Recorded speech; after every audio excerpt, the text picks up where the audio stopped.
আমি মাপ চাইতে আসছি, আমি মাপ চাওয়ার জন্য আসছি রে মা, একটু দরজা খুলিয়া দাও, আমি জনমের বেয়াদবি করেছি মা, তুমি একটু আমারে মাপ চাওয়ার সুযোগ দাও। সন্তান এত জোরে চিৎকার শুরু করলো পাগলের মতো, মায়ের কলিজায় আর মানায় না, দরজাটা খুইলেই দিল। এইবার মায়ের পা জড়াইয়া কয়, মা তুমি আমারে মাফ করিয়ে দাও, আমার মতো খারাপ আর কেউ নাই।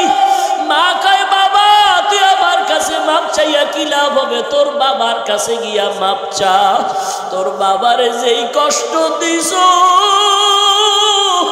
তোর বাবার চোখের পানি আমি সহ্য করতে পারি না, তাড়াতাড়ি ক্ষমা চা। এইবার সন্তান বাবার পা জড়াইয়া কাঁদে, বাবা মাফ করিয়া দাও। বাবায় কয়, তোরে আমি জীবনেও মাফ করব না। সন্তান এমন কান্না শুরু করছে, বাবা তুমি মাফ না করলে আমি এখন মরিয়া যাব গলায় ফাঁস দিয়া। এবার স্ত্রী কয়, আর অন্যায় করবে না, তওবা করছে, তুমি ওরে মাফ করিয়া দাও। ও যুবকেরা, জানি না কারা মায়েরে কষ্ট দিছ, কারা বাবারে কাঁদাইছো, পায়ে হাত রেখে বলি তাড়াতাড়ি ক্ষমা চা। ও